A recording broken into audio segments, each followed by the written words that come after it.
Vous comprenez maintenant le processus d'appel, mais vous demandez peut-être ce qui vous attend au cours de ce parcours. Nous allons donc vous en glisser un mot. Pour vous remettre en contexte, nous partirons du tout début. Quand vous commencez un appel avec un client, vous abordez la phase de la personnalisation, lors de laquelle vous établissez un contact, démontrez de l'intérêt et expliquez la démarche. Cette phase se poursuit tout au long de l'appel.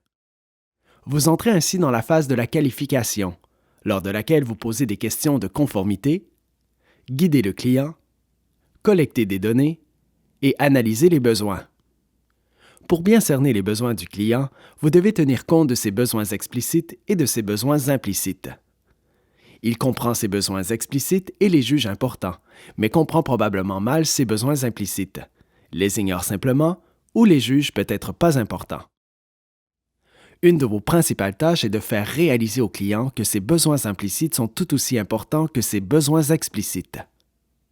À la fin de la phase de la qualification, vous arriverez à ce que nous allons appeler, dans le cadre de ce parcours, la boucle de la conviction. Elle est au cœur des phases de la proposition et de l'approbation. Cette boucle consiste en 3 actions que vous devrez connaître du processus d'appel. Présenter la proposition, traiter les objections et obtenir l'approbation. Pour présenter la proposition, il faut maîtriser comment présenter et démontrer les avantages de l'offre. Pour traiter les objections, il faut bien sonder le client et répondre à ses objections avec conviction.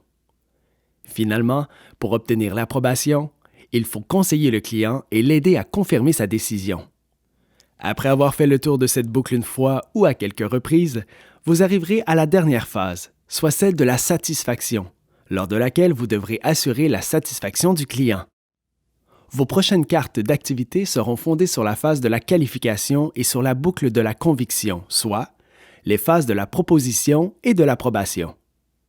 Vous passerez 2 semaines sur la qualification et sur chaque élément de la boucle de la conviction, au cours desquelles vous recevrez des conseils et des outils pour vous aider à exécuter ces actions avec succès. Bonne continuation!